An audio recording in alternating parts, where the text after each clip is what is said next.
नमस्कार शिक्षक साथियों, बिहार विशिष्ट शिक्षक चैनल के अनमोल पेश का शिक्षा संवाद के एक और फ्रेश एपिसोड में आप सभी शिक्षक साथियों का तहे दिल से स्वागत है। साथियों, सबसे पहले टीचर ऑफ द डे बनने के लिए Pawan Kumar Sahu ji from Samastipur and Prabhas Kumar Prabhakar ji from Madhubani को मैनी कॉन्ग्रेचुलेशंस। अगर आप भी बनना चाहते हैं टीचर ऑफ द डे तो इस वीडियो को शेयर करके अपने नाम और पता के साथ एक प्यारा सा कमेंट जरूर करिएगा। खबरों की सिलसिला स्टार्ट तो पहली बड़ी खबर, एमडीएम में बड़ा फैसला, बिहार सरकार ने जारी किया नया निर्देश। जी हां शिक्षक बंधुओं, बिहार सरकार के शिक्षा विभाग का बड़ा निर्णय लिया है कि राज्य के 10 जिलों में चल रहा वह पायलट प्रोजेक्ट जिसमें व्यवस्थापक एवं सहायक व्यवस्थापक के माध्यम से मध्याह्न भोजन योजना यानी एमडीएम संचालित की जा रही थी, उसे अपर मुख्य सचिव के अनुमोदन के बाद तत्काल प्रभाव से बंद करने का आदेश दिया गया है। निरीक्षण और मूल्यांकन में पाया गया कि इस व्यवस्था के बावजूद प्रधानाध्यापक प्रधान शिक्षक का काफ़ी समय एमडीएम संचालन में ही व्यतीत हो रहा है, जिससे विद्यालय की शैक्षणिक गतिविधियां प्रभावित हो रही है। निदेशालय ने स्पष्ट किया है कि यदि किसी भी जिले में यह व्यवस्था अभी भी चल रही है तो तुरंत उसे रोक दिया जाए और पूर्व में दिए गए निर्देशों का पालन सुनिश्चित किया जाए। अर्थात साथियों, वैसे जगह पर जहां पर पायलट प्रोजेक्ट के तहत एनजीओ जो है भोजन की व्यवस्था कर रही थी बच्चों की एमडीएम की, उसे अब रोक दिया गया है। वापस से जो उस विद्यालय के प्रधान शिक्षक या प्रधानाध्यापक है रसोईया के माध्यम से भोजन बनवाएंगे और बच्चों को खिलवाएंगे। खैर, बढ़ते हैं नेक्स्ट अपडेट की ओर और अगली अपडेट निकल के आ रही है साथियों, शिक्षकों के एरियर के हवाले से बड़ी खबर। तो वेतन संरक्षण पाने वाले शिक्षकों के एरियर भुगतान पर बड़ी समीक्षा। जी हां शिक्षक बंधुओं, अपर मुख्य सचिव शिक्षा विभाग बिहार ने वीडियो कॉन्फ्रेंसिंग में समीक्षा के दौरान बताया कि 18 जिलों ने वेतन संरक्षण प्राप्त विशिष्ट शिक्षकों का एरियर भुगतान पूर्ण कर दिया है, जबकि 10 जिले जिसमें औरंगाबाद, बांका, भोजपुर, बक्सर, दरभंगा, कटिहार, खगड़िया, नवादा, पूर्णिया और सहरसा ने केवल आंशिक भुगतान किया है, लेकिन 1-2 दिनों में 100% भुगतान करने का आश्वासन दिया है। वहीं 10 जिले जिसमें भागलपुर, पूर्वी चंपारण, गया, कैमूर, मधेपुरा, मधुबनी, पटना, समस्तीपुर, सुपौल और वैशाली ने अब तक एरियर का भुगतान नहीं किया है, जिस पर अपर मुख्य सचिव ने इन जिलों से स्पष्टीकरण मांगने हेतु निदेशक प्रशासन को निर्देश जारी किया है। अर्थात साथियों, अब वैसे बचे हुए जिला जहां पे एरियर भुगतान नहीं हो पाया है, आपको बहुत जल्द एरियर की राशि मिल जाएगी। आइए जानते हैं इस विषय में अगली रिपोर्ट में। तो साथियों, शिक्षकों के वेतन व एरियर भुगतान पर एसीएस का सख्त निर्देश। अपर मुख्य सचिव शिक्षा विभाग बिहार पटना ने वीडियो कॉन्फ्रेंसिंग में शिक्षकों के वेतन भुगतान की समीक्षा करते हुए स्पष्ट निर्देश दिया है कि जिन शिक्षकों को नवंबर 2025 का वेतन एचआरएमएस से नहीं मिला है, उन्हें कारण सहित शिक्षक वार विवरण तत्काल जिलों से लेकर अगली साप्ताहिक बैठक में प्रस्तुत किया जाए। वेतन अटकने के कारणों पर आधारित एक मानक संचालन प्रक्रिया यानी एसओपी तैयार कर जिलों को भेजने का भी आदेश दिया गया है। साथ ही यह भी निर्देश दिया गया कि वेतन संरक्षण पाने वाले सभी विशिष्ट शिक्षकों को उनकी योगदान तिथि से एरियर का भुगतान 12 दिसंबर 2025 यानी साथ ही आज ही हर हाल में सुनिश्चित किया जाए और एलपीसी इन आउट से जुड़े सभी लंबित मामलों का निपटारा अगले 2 दिनों में पूरा कर लिया जाए। तो साथियों, अब विभाग ने एक और दिनांक दी है, एक और डेट दी है जो कि आज की ही है। अब देखते हैं कि आज उन बचे 20 जिला जहां पे 10 जिले में आंशिक भुगतान हो चुका है और 10 जिला में शुरुआत भी नहीं हुआ है, वहां पर इन बचे हुए विशिष्ट शिक्षकों का जो है एरियर की जो राशि है वेतन संरक्षण वाली, वो कब तक प्राप्त होती है। चलिए बढ़ते हैं अगली रिपोर्ट की ओर और अगली रिपोर्ट निकल के आ रही है टीआरई 4 के हवाले से। तो बीपीएससी टीआरई 4 रोस्टर समाशोधन में बड़ी लापरवाही उजागर। जी हाँ शिक्षक बंधुओं, एसीएस शिक्षा विभाग बिहार ने वीडियो कॉन्फ्रेंसिंग में टीआरई 4 के तहत चल रही रोस्टर समाशोधन प्रक्रिया की समीक्षा में गंभीर अनियमितता पाई। रिपोर्ट के अनुसार केवल 17 जिलों ने रोस्टर समाशोधन पूरा कर मुख्यालय को भेज दिया है, जबकि 21 जिलों में फाइलें अभी भी जिला पदाधिकारी यानी डीएम स्तर पर लंबित है, जिसमें संपूर्ण चयन प्रक्रिया प्रभावित हो रही है। इस स्थिति पर नाराजगी जताते हुए अपर मुख्य सचिव ने स्पष्ट निर्देश दिया है कि सभी जिला शिक्षा पदाधिकारी 1 सप्ताह के भीतर अपने अपने जिलाधिकारियों से समन्वय कर रोस्टर समाशोधन की कार्रवाई हर हाल में पूरी कराएं, ताकि टीआरई 4 की आगे की सभी प्रक्रियाओं में बाधा न आए। तो साथियों, ये सारी की सारी फाइलें जिला शिक्षा पदाधिकारी के पास जमा है। खैर बढ़ते हैं नेक्स्ट अपडेट की ओर और अगली खबर है यहाँ पे विद्यालय अध्यापक के हवाले से। तो एसीएस का बड़ा बयान, सभी विद्यालय अध्यापक अब पूर्ण राज्यकर्मी। साथियों, समीक्षा बैठक में अपर मुख्य सचिव शिक्षा विभाग ने विभाग के पदाधिकारियों को सख्त निर्देश देते हुए कहा कि वेतन विसंगति से जुड़े सभी मामलों पर त्वरित कार्रवाई की जाए और प्रोन्नति संबंधी मामले के निष्पादन हेतु एक स्पष्ट समय तालिका तैयार कर लागू किया जाए। उन्होंने बताया कि सेवा निरंतरता से जुड़े सभी बिंदुओं पर आवश्यक मार्गदर्शन जारी किया जा चुका है और यह सुनिश्चित किया जाए कि शिक्षकों को उनकी सभी देय सुविधा समय पर मिले।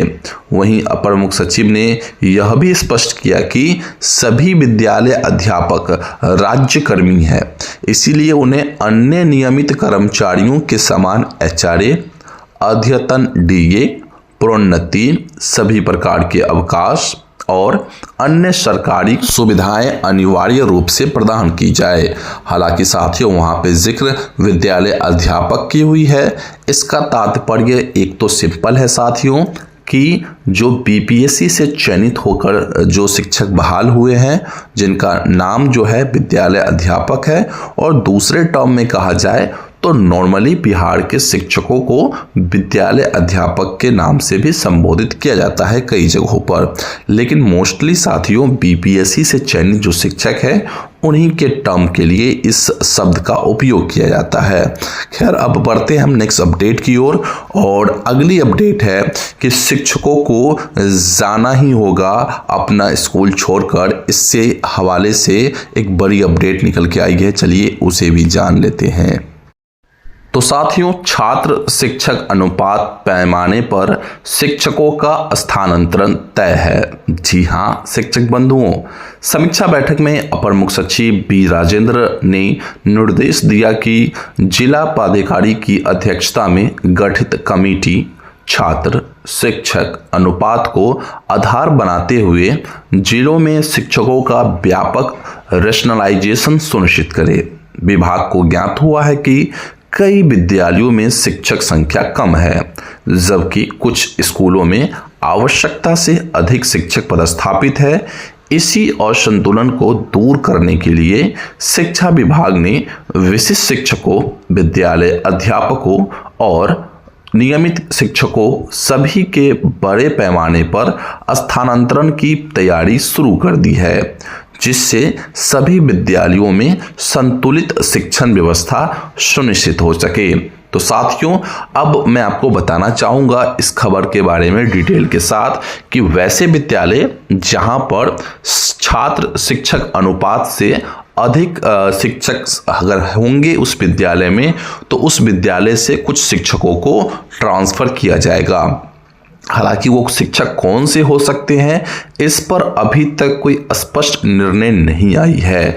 जब तक कोई एक प्रॉपर एसओपी जारी नहीं होता है, इसकी प्रॉपर एक गाइडलाइन जारी नहीं होता है, तब तक ये क्लियर नहीं होगी कि उस विद्यालय से किन शिक्षकों को बाहर किया जाएगा। वैसे शिक्षक जो बाद में बहाल हुए हैं या वैसे शिक्षक जो पूर्व से बहाल है। तो देखना होगा जब कोई एसओपी आती है या कोई पत्र निकलता है इसके रिगार्डिंग। फिलहाल तो हम इतना कह सकते हैं कि वैसे विद्यालय जहां पर जो शिक्षक और छात्र का जो अनुपात है उससे अधिक शिक्षक वहां पे अगर है तो उन्हें जाना पड़ेगा। अगर मैं प्राइमरी की बात करूं तो 30:1 का रेशियो होना चाहिए, और अगर इससे साथियों ज़्यादा शिक्षक पाए जाते हैं तो फिर तो आपको जाना ही पड़ेगा। खैर, बढ़ते हैं नेक्स्ट अपडेट की ओर, और अगली खबर निकल के आ रही है कटे शिक्षकों के वेतन पर कार्रवाई तेज के हवाले से बड़ी अपडेट। मोबाइल ऐप त्रुटि से कटे शिक्षकों के वेतन पर कार्रवाई तेज। तकनीकी समस्या के कारण मोबाइल ऐप से हाजिरी दर्ज न हो पाने पर शिक्षकों का वेतन कट जाने के मामले में प्राथमिक शिक्षा निदेशक ने सभी जिलों से विस्तृत रिपोर्ट मांगी है। यह मुद्दा बिहार विधानसभा के शून्यकाल में सदस्य मुरारी मोहन झा द्वारा उठाया गया था, जिसके बाद विभाग ने तुरंत कार्रवाई करते हुए सभी जिला शिक्षा पदाधिकारियों एवं जिला कार्यक्रम पदाधिकारियों स्थापना को निर्देश जारी करते हुए कहा कि ऐप में तकनीकी गड़बड़ियों के कारण हाजिरी न बनने की स्थिति में शिक्षकों से स्पष्टीकरण अर्थात प्रमाण प्राप्त कर उनकी भौतिकी उपस्थिति के आधार पर वेतन का भुगतान सुनिश्चित किया जाए, ताकि किसी भी शिक्षक को अनावश्यक आर्थिक हानि न हो। तो साथियों, वैसे शिक्षकगण जिनका एक्चुअल में जो ऐप की जो त्रुटि के कारण आपका अटेंडेंस नहीं बना हो समय से और आपका वेतन कट गया हो, तो आप सभी शिक्षक साथी स्पष्टीकरण का देकर और आप अपने जो वेतन का जो है लाभ पा सकते हैं। खैर, अब बढ़ते हैं नेक्स्ट अपडेट की ओर, और अगली खबर आ रही है नियोजित शिक्षकों के हवाले से। तो साथियों, नियोजित शिक्षकों के लिए बड़ी खुशखबरी। राज्य के प्राथमिक एवं मध्य विद्यालयों में कार्यरत नियोजित शिक्षकों को अब UTI retirement benefit pension fund scheme के तहत मिलने वाली सरकारी अंशदान का बकाया जारी किया जाएगा। सरकार ने इस मद के लिए 77,43,97,000 रुपए की राशि को स्वीकृति प्रदान की है। राशि की निकासी और भुगतान की प्रक्रिया को तेज करते हुए प्राथमिक शिक्षा निदेशक ने सभी जिलों के डीईओ और डीपीओ स्थापना से रिपोर्ट तलब की है, ताकि आदेश का समय पर कार्यान्वयन सुनिश्चित हो सके। यह राशि प्रथम अनुपूरक आगनक के अंतर्गत उपबंधित की गई थी और अब नियोजित शिक्षकों को इसका सीधा लाभ मिलने जा रहा है। तो साथियों, वैसे नियोजित शिक्षक जो हमारी वीडियोस को देख रहे हैं और आपकी कमेंट में बराबर देख रहा था कि आपकी यूटीआई की राशि का क्या होगा, तो साथियों उस पर ये अपडेट निकल के आई जो कि मैंने आपको बता दी। अब बढ़ते हैं नेक्स्ट अपडेट की ओर, और अगली खबर है एस्टेट के हवाले से। तो एस्टेट 2025 के उत्तर कुंजी में सुधार की मांग को लेकर प्रदर्शन।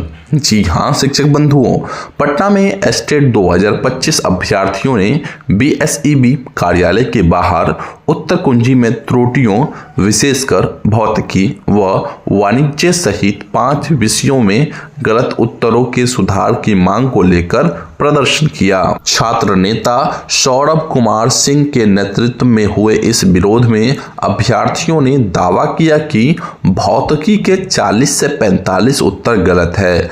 परीक्षा नियंत्रक से मुलाकात के बाद अभ्यर्थियों को आश्वासन मिला कि विशेषज्ञ समिति सभी आपत्तियों की पारदर्शी समीक्षा कर रही है और जांच पूरी होने के बाद ही अंतिम परिणाम जारी किया जाएगा।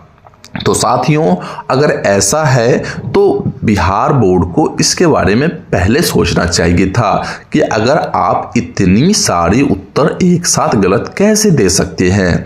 इससे जितने भी हमारे अभ्यर्थीगण हैं उसमें कोताहल की जो स्थिति उत्पन्न हो जाती है। तो आप सभी जब भी आंसर की निकाले तो थोड़ा सा सोच समझकर अपनी विशेषज्ञ की टीम को अच्छी तरीके से आंसर की तैयार करने को कहे। खैर, फिलहाल हम बढ़ते हैं नेक्स्ट अपडेट की ओर और अगली खबर निकल के आ रही है नई साल में नई तबादला नीति के हवाले से बड़ी खबर। तो तैयारी चल रही है साथियों, नए साल में शिक्षकों की नई तबादला नीति लागू होगी। इसकी की शिक्षा विभाग जल्द ही शिक्षकों के लिए एक नई समेकित तबादला नियमावली लागू करने जा रही है, जिसे 1 महीने में कैबिनेट को भेजे जाने की तैयारी है।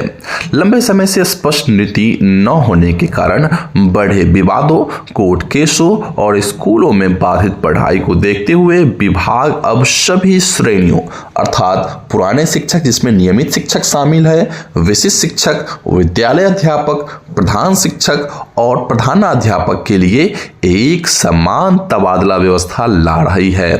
नई नीति के अनुसार तबादला जून से दिसंबर तक साल में 2 बार होगा और आवेदन केवल ऑनलाइन स्वीकार किए जाएंगे। सामान्यतः नियुक्ति के 5 साल पहले तबादला नहीं होगी, लेकिन बीमारी या विशेष परिस्थितियों में छूट मिलेगी। शिक्षक संघों ने सेवा अवधि को 5 साल से घटाकर 2 या 3 साल करने का और निकटतम विद्यालय में पोस्टिंग देने जैसे सुझाव भी दिए हैं। ऐसे में इन सभी मुद्दों को लेकर अब नए साल में शिक्षकों की नई तबादला नीति बनेगी और आपको जो है साथियों जून से लेकर दिसंबर के बीच में आपकी ट्रांसफर होते दिखेगी। तो वैसे शिक्षक साथी जो ट्रांसफर के लिए तड़प रहे थे, इंतजार कर रहे थे, एक परफेक्ट आपके लिए तबादला नीति तैयार हो रही है, जिसके तहत आप सभी शिक्षक साथियों का मनपसंद जगह पर तबादला हो जाएगी। तो साथियों, ये थी आज की वो सारी खबरें जो कि मैंने आपको प्रोवाइड कर दी, जो शिक्षा विभाग से निकल के आ रही थी। बाकी अन्य खबरों के लिए आप हमारे व्हाट्सएप चैनल को ज्वाइन कर सकते हैं, जिसका लिंक वीडियो के डिस्क्रिप्शन बॉक्स में है। अभी के लिए इतना ही काफी है, मिलते हैं अगली वीडियो में, तब तक के लिए जय हिंद।